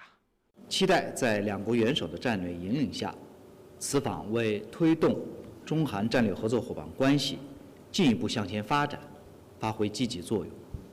하필 타이완 훈련 와중에 이루어진 이 대통령의 방중 발표에 지정학 리스크가 부각되지는 않을지 우리 외교 당국의 고심도 깊어질 거로 보입니다. 베이징에서 YTN 강정규입니다. 그동안 접근이 제한됐던 북한 노동신문을 오늘부터 국민 누구나 자유롭게 열람할 수 있게 됐습니다. 정부는 북한 웹사이트 접속 차단 해제도 추진하고 탈북민이라는 말 대신 북향민이라는 용어를 사용하기로 했습니다. 이종원 기자입니다. 정부가 북한 노동당 기관지 노동신문을 특수자료에서 일반 자료로 재분류한 데 이어 후속 행정조치도 완료했습니다. 기존엔 특수자료 취급기관을 방문해 열람 목적 등을 기재하는 등 신청서를 작성해야 접근할 수 있었지만 이제는 아무런 제약 없이 국민 누구나 자유롭게 열람할 수 있게 됐습니다. 특수자료 취급기관은 전국적으로 180여 곳으로 이 가운데 노동신문이 비치된 곳은 통일부 북한자료센터 등 20여 곳입니다. 특수자료 취급 기관을 방문하면 별도의 신분 확인이나 신청 절차 없이 일반 간행물과 동일하게 노동신문을 열람하실 수 있습니다. 현재 노동신문은 관련 규정에 따라 특수자료 취급기관만 구매할 수 있는데 앞으로는 일반 도서관 등에서도 구할 수 있도록 제도 개선도 이뤄질 예정입니다. 정부는 종이신문에 국한된 이번 조치와 함께 노동신문이나 조선중앙통신 등 북한 관련 웹사이트 60여 개에 대한 접근 차단 해제도 추진하기로 했습니다. 이를 위해선 정보통신망법 개정이 필요합니다. 통일부는 주권자인 국민이 북한 정보를 자유롭게 접하면서 북한의 실상을 스스로 비교, 평가, 판단할 수 있도록 하자는 취지라고 설명했습니다. 이와 함께 정부는 북한 이탈 주민과 탈북민의 부정적인 어감과 인식을 고려해 북에 고향을 둔 사람을 뜻하는 북향민으로 용어를 대체하기로 했습니다. 하지만 일부 탈북민 단체가 반대하고 있어 논란이 예상됩니다. 탈북이라는 용어는 목숨을 건 자유의지와 인권 그 자체입니다. 그렇기 때문에 탈북민은 그 어떤 말로도 대처할 수 없습니다. 통일부는 정부와 지자체 차원에서 우선 북향민 사용을 권장하고 민간으로 확대되는 상황을 고려해 추후 법령 개정을 검토하겠다고 밝혔습니다. YTN 이종원입니다. KT가 무단 결제와 침해 사고의 책임을 지고 앞으로 2주간 계약 해지 위약금을 면제한다고 발표했습니다. 대신 KT의 남은 이용자에게는 매달 100GB의 데이터와 OTT 이용권 6개월치 등을 제공하기로 했습니다. 박기환 기자가 보도합니다. 무단 소액 결제 등 사이버 침해 사고 이후 연임을 포기한 KT 김영섭 대표가 다시 한번 국민 앞에 고개를 숙였습니다. 이번 사고의 책임을 지고 위약금 면제 조치에 나서라는 정부 요구에도 응했습니다. 다음 달 13일까지 2주간 통신계약을 해지하면 환급 방식으로 위약금을 돌려주기로 했습니다. 고객 여러분들께 겪으셨던 불편과 염려 하나하나마다 사죄와 반성의 의미를 담아서 보상하고 채워나갈 것을 약속드립니다. 지난 9월 이후 해지 고객도 소급받을 수 있지만 신규 가입자나 알뜰폰 고객 등은 면제 대상에서 제외됩니다. 위약금 환급은 다음 달 14일부터 31일까지 홈페이지와 KT 매장 등에서 신청 가능합니다. 위약금 해지 기간이 끝나고도 KT에 남아준 고객에 대한 보답 방안도 준비됐습니다. 6개월간 매달 100GB의 공짜 데이터를 제공하고 50%의 추가 로밍 데이터와 6달치 OTT 이용권까지 지급할 예정입니다. 두 개의 OTT 중에서 선호하시는 OTT를 선호할 수 있도록 하겠습니다. 매월 다른 혜택 구성으로 번갈아가 조성을 해서 6개월 동안 멤버십 할인 프로그램을 제공해 드리도록 하겠습니다. 구멍난 정보 보안망을 고치기 위한 KT의 1조 원 규모 투자 계획도 예정대로 추진됩니다. 모든 접속을 의심하고 검증하는 제로 트러스트 체계를 도입하는 등 보안 시스템을 원점부터 재설계하기로 했습니다. 지난 7월 위약금을 면제한 열흘 동안 SK텔레콤에서 이탈한 고객만 16만 명 이상. 아예 이탈 방지 선물을 함께 준비한 KT의 대책이 얼마나 많은 가입자의 마음을 움직이게 될지 주목됩니다. YTN 박견입니다. 2명의 사상자가 발생한 서울 여의도역 신안산선 공사 현장 사고와 관련해 경찰과 검찰, 노동부가 시공사인 포스코 ENC 등을 압수수색했습니다. 또 서울 제기동 동북선 공사 현장 사망 사고와 관련해서는 노동당국이 시공사 금호건설에 대해 중대재해처벌법 적용 여부를 검토하고 있습니다. 최승훈 기자가 보도합니다. 작업이 중지돼 비어있는 공사장 안으로 고용노동부 차량이 들어갑니다. 서울경찰청과 검찰, 노동부가 사망사고가 발생한 신안산선 공사 시공사인 포스코 ENC 본사와 공사 현장 등 5곳에 대한 압수수색에 나섰습니다. 경찰하고 제 노동청하고 합쳐갖고 50명 정도 가까이 그렇게 가물로 그렇게 알고 있습니다. 지난 18일 서울 여의도역 신안산선 공사 현장에서 철근이 무너져 내리는 사고가 발생해 하청업체 노동자 1명이 숨지고 1명이 다쳤습니다. 검찰은 포스코 ENC에서 중대재해가 반복적으로 발생하고 있어 경찰, 노동청과 협의해 신속한 수사를 진행하고 있다고 설명했습니다. 앞서 지난 4월에는 역시 포스코 ENC가 시공을 맡은 경기 광명시 신안산선 공사 현장에서도 붕괴 사고가 발생해 노동자 1명이 숨졌습니다. 경찰과 노동당국은 이번 압수수색을 통해 현장 안전 조치가 제대로 이루어졌는지, 하도급 관계에 문제는 없었는지 등 구체적 사고 원인을 규명하겠다고 밝혔습니다. 이런 가운데 어제는 금호건설이 시공을 맡은 서울 제기동 동북선 공사 현장에서 흙막이 시설을 설치하던 60대 노동자가 작업 중 떨어진 돌에 맞아 숨졌습니다. 사고 났구나. 이 경찰차하고 소방차하고 많이 와가지고 또 사고 났구나 그랬죠, 속으로. 수사에 착수한 경찰은 조만간 사고 관계자들을 불러 본격적인 조사를 벌일 전망입니다. 고용노동부는 사건을 서울지방고용노동청 광역중대재해수사과에 배당한 뒤 중대재해처벌법 적용 여부를 검토하고 있습니다. YTN 최승훈입니다. 오는 2040년이 되면 의사가 최대 11,000여 명 부족할 것으로 추산됐습니다. 의사 인력 수급 추계위원회는 오늘 정부 서울청사에서 브리핑을 열어 향후 부족한 의사 규모를 발표했습니다. 추계위는 추계 결과 오는 2040년이 되면 의사 부족 규모는 최소 5,704명에서 최대 11,136명까지 늘어날 걸로 전망했습니다. 추계위가 이 같은 추산 결과를 정은경 보건복지부 장관이 위원장인 보건의료정책심의위원회에 제출하면 보건의료정책심의위원회는 내년 1월 집중적으로 회의를 열어 2027학년도 의대 증원 규모를 최종 확정할 계획입니다.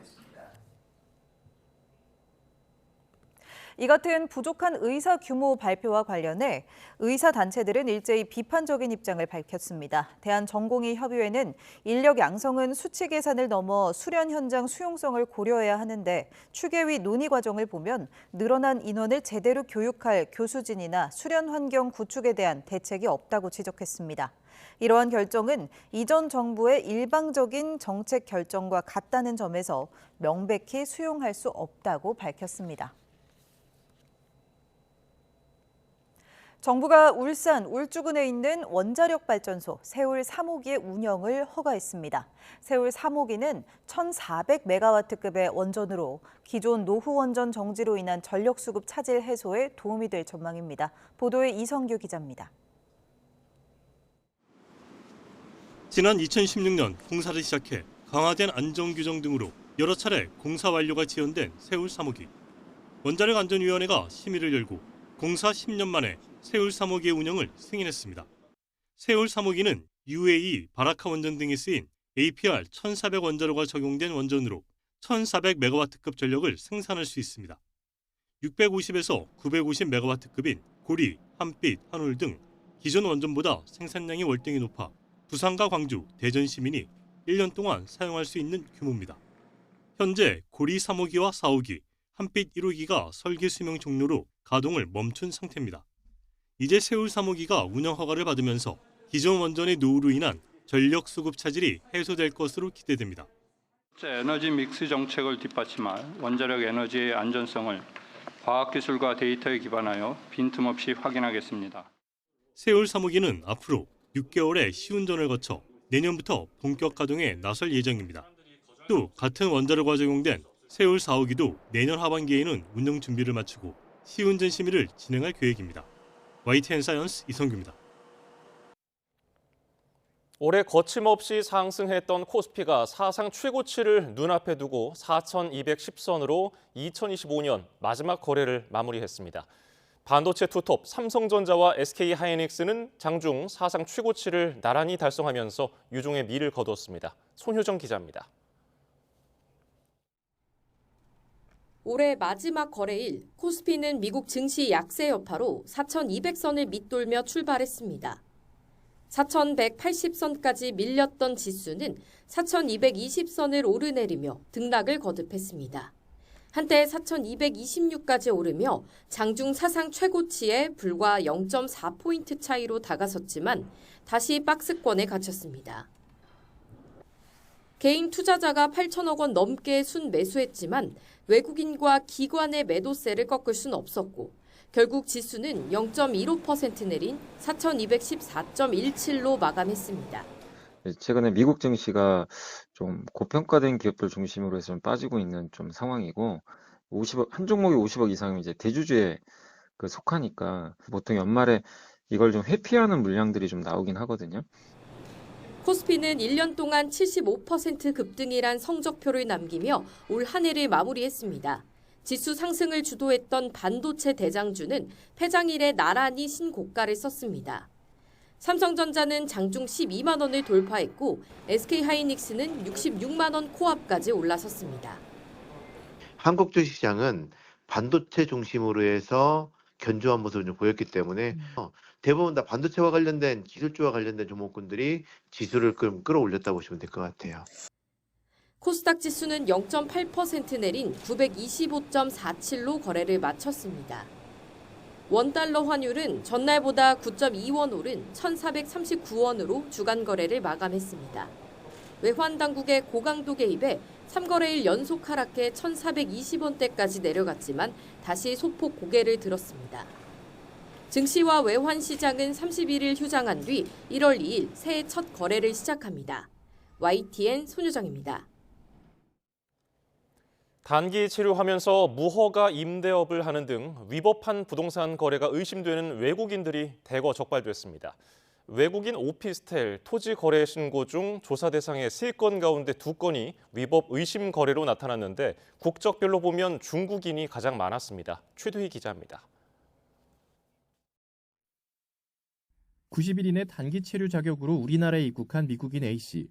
법적으로 임대 활동을 할 수 없는데도 서울의 한 오피스텔을 사들이면서 임대보증금 1억 2천만 원의 월세 계약을 체결해 월세 수입을 얻었습니다. 서울, 경기, 인천에서 토지를 사들인 중국인 B씨는 자금을 소명하지 않았습니다. 게다가 3건의 토지 거래 모두 실제 계약일과 신고 계약일을 일부러 다르게 신고한 것으로 드러났습니다. 국토교통부와 국무조정실 부동산감독추진단이 지난해 7월부터 외국인이 거래 신고한 비주택과 토지에 대해 1년치를 기획조사했더니 88건의 위법 의심 거래에서 126건의 위법 의심 행위가 적발됐습니다. 같은 기간 외국인의 비주택 토지 거래 신고 중 조사 대상이 131건이었다는 점을 고려하면 조사 대상 3건 중 2건이 위법 의심 거래인 셈입니다. 국적별로 적발된 건수를 보면 중국인이 58건으로 가장 많았고 이어 미국인, 캐나다인 순으로 나타났습니다. 위법 유형별로는 계약일을 거짓 신고하거나 업다운 계약을 체결하는 경우가 51건으로 가장 많았고 이어 편법 증여 등의 순으로 적발됐습니다. 국토부는 이번에 적발된 위법 의심 행위는 관계기관에 통보하기로 했습니다. 위법 의심 행위들에 대해서는 법무부나 금융위, 국세청이나 관세청, 또 경찰청 등 관계기관에 통보를 해서 미납세금 추징이나 또 경찰 수사 등 엄정한 후속 조치가 이루어지도록 할 예정입니다. 국토부는 내년에도 외국인 이상거래 기획조사를 지속할 예정입니다. 이와 함께 지난 8월 외국인 토지거래 허가구역을 지정한 뒤 4개월이 지난 만큼 외국인의 실거주 의무 위반에 대한 현장 점검도 병행하기로 했습니다. YTN 최두입니다. 경북 경산에서 일가족 5명이 숨진 채 발견된 사건을 수사하는 경찰은 숨진 40대 가장 A씨의 채무 관계를 집중적으로 조사하고 있습니다. 경산경찰서는 개인 간 채무가 있었다는 주변인 진술을 확보하고 A씨의 경제적 상황 등을 정확히 파악하기 위해서 거래 금융기관을 압수수색했습니다. 학교 교원과 사교육 업체 사이 사교육 카르텔 의혹을 수사해온 검찰이 관련자 수십 명을 무더기로 재판에 넘겼습니다. 이 중에는 현우진, 조정식 씨 등 유명 강사들도 포함됐습니다. 이미혜진 기자입니다. 이른바 일타 강사로 불리는 현우진, 조정식 씨가 사교육 카르텔에 연루돼 재판에 넘겨졌습니다. 이들은 EBS 교재를 집필하거나 수능 모의고사를 출제했던 현직 교사에게 돈을 주고 문항을 제공받은 거로 파악됐는데 조 씨의 경우 EBS 교재가 발간되기도 전 미리 문항을 달라고 요청한 것으로 조사됐습니다.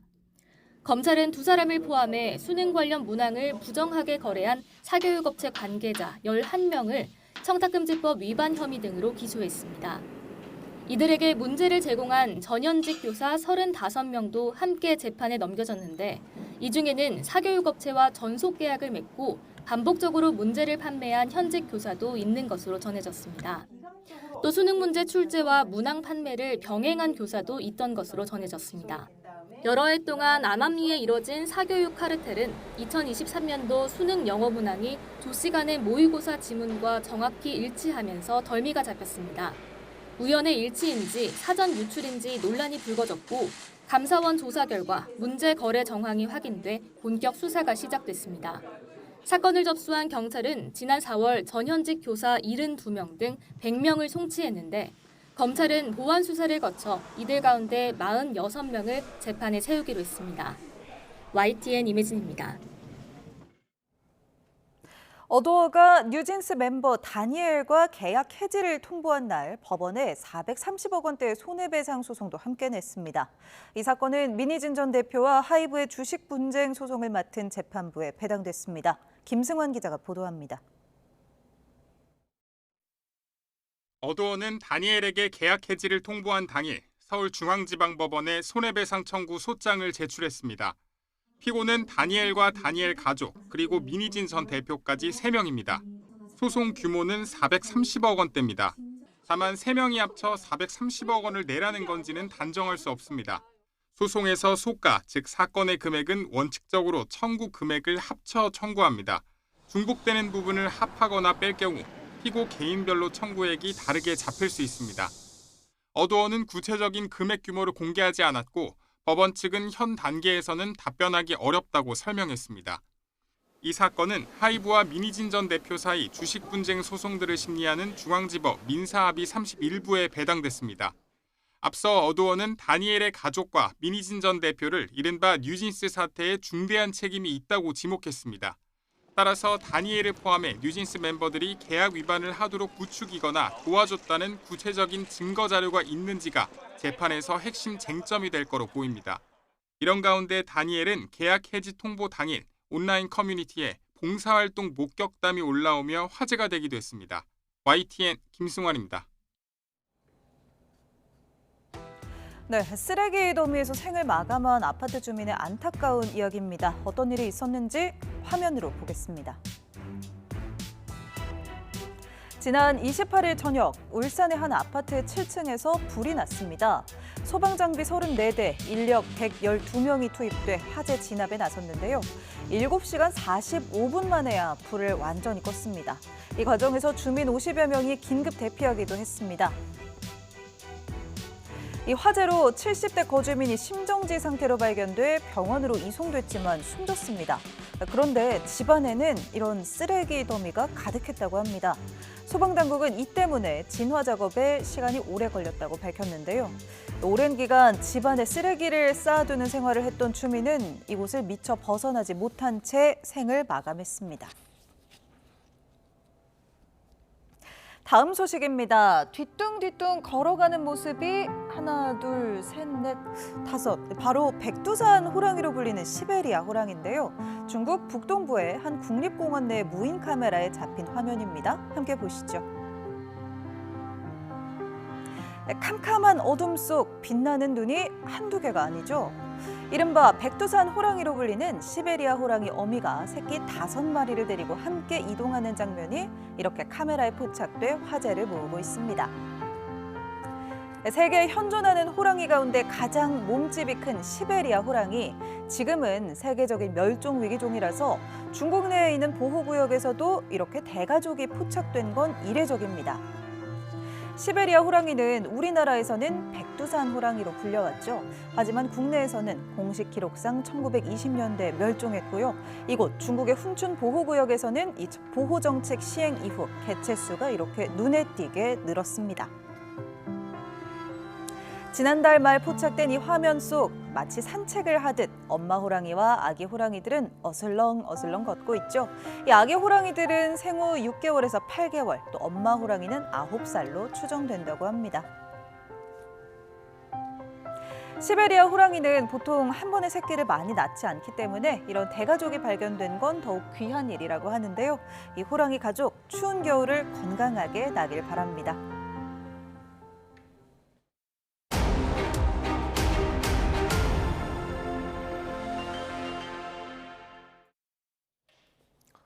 더불어민주당 김병기 원내대표가 자신을 둘러싼 각종 의혹에 사과하며 원내대표직에서 전격 사퇴했습니다.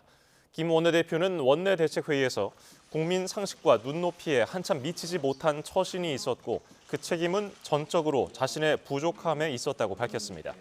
이어서 며칠간 고민 끝에 이재명 정부의 성공을 뒷받침하는 민주당 원내대표로서의 책무를 흐리게 해서는 안 된다는 결론에 이르렀고 연일 계속되는 의혹 제기에 자신이 걸림돌이 될 수밖에 없을 거라는 판단이 섰다고 설명했습니다. 이처럼 민주당 김병기 원내대표가 사퇴한 가운데 일각에서는 차기 원내대표를 추대해야 한다는 의견도 나왔지만 민주당 중진 의원들은 추대할 이유가 없다고 밝혔습니다.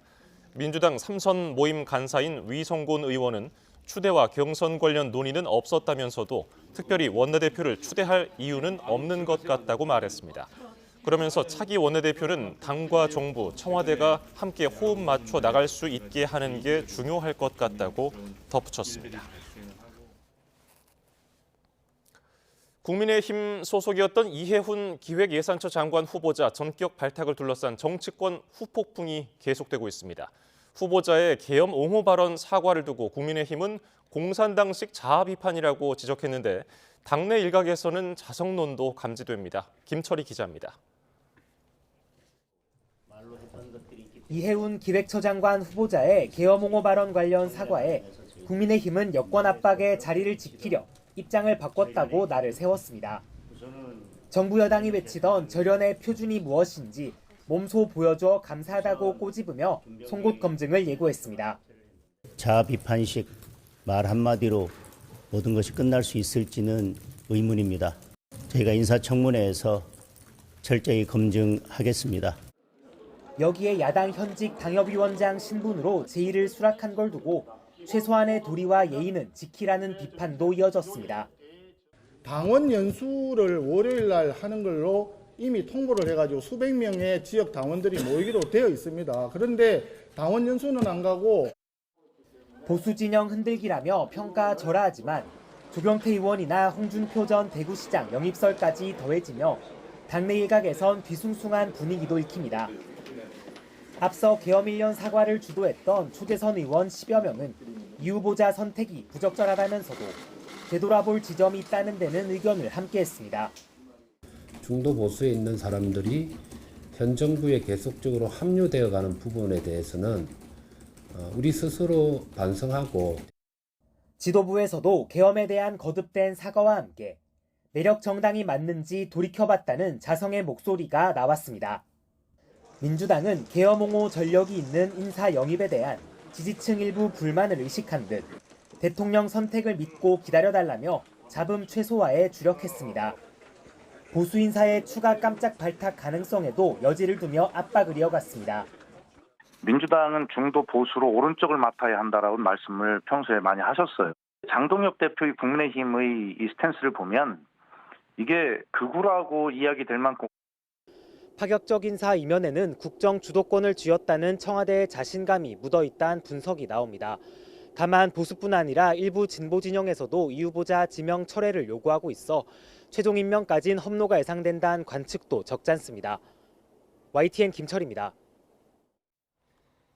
이재명 대통령은 오늘 유철환 국민권익위원장의 면직안을 제거했습니다. 윤석열 정부에서 임명된 유 위원장은 판사 출신이자 윤 전 대통령과 서울대 법대 동기로 임기를 1년여 남긴 상태였습니다. 임명 당시 야권으로부터 보훈 인사라는 비판을 받았고 재임 기간 김건희 씨 명품 가방 수수 의혹 등에 대한 봐주기 조사 논란이 일기도 했습니다. 연말연시 행사를 앞두고 경찰이 안전관리에 나섰습니다. 주요 해넘이 해맞이 지역에는 과하다고 생각될 만큼 안전조치를 취하겠다는 게 경찰의 방침입니다. 우종훈 기자가 보도합니다. 매년 해맞이에 나선 인파로 북적이는 포항 호미곶. 경찰이 새 해맞이 행사를 앞두고 이곳처럼 인파 밀집이 예상되는 지역 명소들을 중점 관리 지역으로 정했습니다.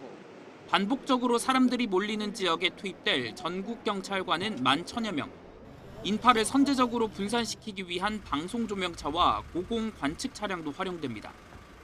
행사장이 산이나 바다인 경우에는 경사로와 방파제, 절벽과 둘레길 등 취약지에 통제선도 설치됩니다. 제야의 종 타종 행사를 비롯해 해넘이 해맞이 행사에 22만여 명이 몰릴 것으로 예상되는 서울 도심에서도 강화된 안전대책이 시행됩니다.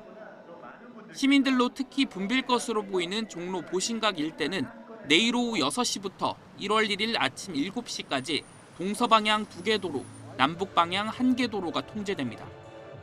지하철 종강역은 내일 밤 11시부터 1월 1일 새벽 1시까지 열차가 무정차 통과합니다.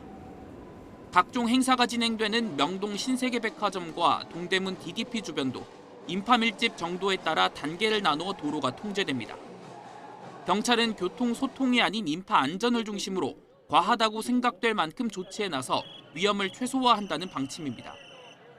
시민들에게는 대중교통을 이용해달라며 부득이 차량을 이용할 경우에는 교통 정보를 미리 확인해달라고 당부했습니다. YTN 우종은입니다. 국토교통부가 오늘부터 별도 출입 절차 없이 누구나 자유롭게 출입할 수 있도록 용산 어린이 정원을 전면 개방합니다.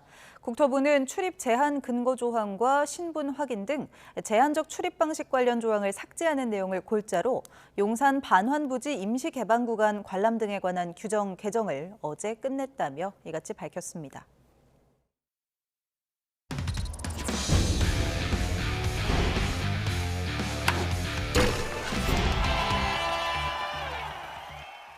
올해 프로야구는 2년 연속 1,000만 관중을 돌파하며 명실상부 국민 스포츠로 자리 잡았습니다.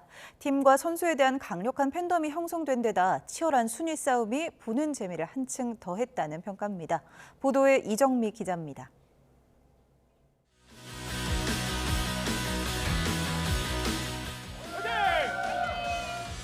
시작부터 성공이었습니다. 프로야구 개막을 손꼽아 기다리던 팬들로 야구장은 3월부터 인산인해를 이뤘습니다. 5개월 정도 진짜 손꼽아서 기다렸던 것 같아요. 이번 개막전. 작년에 야구 끝나고부터 이제 올해 개막할 때까지 시간이 어떻게 갔는지 모르겠는데 특정 팀의 독주가 사라지고 시즌 초반부터 순위표가 요동쳤습니다. 결국 지난해 우승팀 기아가 가을 야구 진출에 실패했고 한화는 19년 만에 한국 시리즈 진출이라는 기록을 썼습니다. 그리고 2년 만에 왕조로 부활한 LG의 한국 시리즈 우승까지 모든 순간이 긴장과 감동의 연속이었습니다. 어떤 한 사람이 잘했다는 것보다는 팀 전체가 자기의 역할들을 잘해주면서 이번 25년도에 우승을 만들어냈다고 생각을 합니다. 스타를 키워내는 감독들의 서사와 2군에서 시작해 신인상과 골든글러브까지 동시에 거머쥔 안현민 등 선수들의 성장 스토리는 팬심을 더욱 공고하게 만들었습니다. 드라마틱하게 경기가 역전이 이루어진다라든가 이런 경우가 생기다 보니까 더더욱 이 야구 팬들이 더 이 야구장을 많이 찾고 마치 아이돌 팬덤과 같은 그런 팬덤 문화가 야구 쪽에도 형성이 됐다고 보고 있습니다. 여기에 경기장에서 즐기는 문화까지 더해지며 프로야구는 올해 1,200만 관중을 돌파했고 누적 관중 2억 명 시대를 열었습니다. 올 한 해 정말 많은 사랑을 받았습니다. 그리고 내년에는 더욱더 사랑을 받는 프로야구가 되도록 국민 스포츠로 자리 잡은 프로야구는 새해 1,300만 관중을 향해 다시 인기몰이를 시작합니다. YTN 이정미입니다. 여자 프로배구 페퍼저축은행이 올해 마지막 경기에서 9연패 사슬을 끊었습니다. 페퍼저축은행은 V리그 여자부 홈경기에서 GS칼텍스를 3대1로 꺾었습니다. 외국인 날개 공격수 조이가 32점을 올리며 공격을 주도했고 시마무라도 16점으로 힘을 보탰습니다. 부산에서 열린 남자부 경기에서는 디미트로프와 전광인이 34점을 합작한 OK저축은행이 한국전력에 승리했습니다. 4년 만에 전북의 우승을 이끈 공격수 이승우가 올 시즌 K리그 국내 선수 연봉 1위에 올랐습니다. 한국 프로축구연맹은 기본급의 각종 승리수당을 합쳐 올해 선수들의 연봉 현황을 발표했고 15억 9천만 원을 받은 이승우가 1위로 나타났습니다. 울산의 김영권과 조현우가 각각 14억 8천만 원과 14억 6천만 원을 받아 2위와 3위에 올랐고 전북의 박진섭, 대전의 주민규가 뒤를 이었습니다. 외국인 선수 가운데는 대구의 세징야가 21억 원으로 1위, 서울과 결별한 린가드가 19억 5천만 원으로 2위였습니다. 남자 프로배구 우리카드의 파에스 감독과 KB손해보험의 카르발류 감독이 같은 날 나란히 자리에서 물러났습니다. 우리카드는 파에스 감독이 구단과 합의로 지휘봉을 내려놓기로 했다며 박철우 코치가 감독 대행을 맡아 팀을 이끈다고 발표했습니다. KB손해보험은 카르발류 감독이 일신상의 이유로 사퇴 의사를 밝혀 계약을 종료하기로 했다고 밝혔습니다.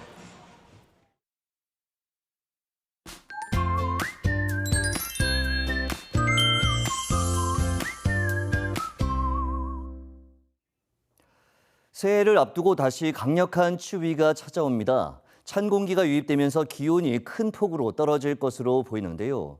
우선 내일 서울 아침 기온이 영하 8도, 체감 온도는 영하 14도까지 곤두박질하겠고 한낮에도 체감 온도가 영하 9도에 머물며 무척 춥겠습니다. 새해 첫날에는 서울 아침 기온이 영하 11도까지 떨어지며 추위가 더 강해지겠습니다. 올해 마지막 해넘이와 새해 첫 해돋이를 보러 나가신다면 보온에 각별히 신경 써주시기 바랍니다. 내일 내륙에서는 대체로 맑은 날씨가 이어지면서 선명하게 해넘이를 관람할 수 있겠습니다. 다만 충청 이남 서해안과 제주도에는 구름이 많이 끼겠고 충남 서해안에는 새벽까지, 호남 서해안에는 새벽부터 오전 사이 1cm 미만의 눈이 조금 내리겠습니다. 동해안을 중심으로는 매우 건조한 날씨가 이어지겠습니다. 불씨 관리 철저히 해주시기 바랍니다. 내일 아침 기온은 서울 영하 8도, 대전 영하 7도, 대구 영하 3도로 오늘보다 3도에서 5도가량 낮아지겠습니다. 낮 기온도 서울 영하 3도, 광주 1도, 대구 1도로 오늘보다 6도에서 8도가량 낮아지겠습니다.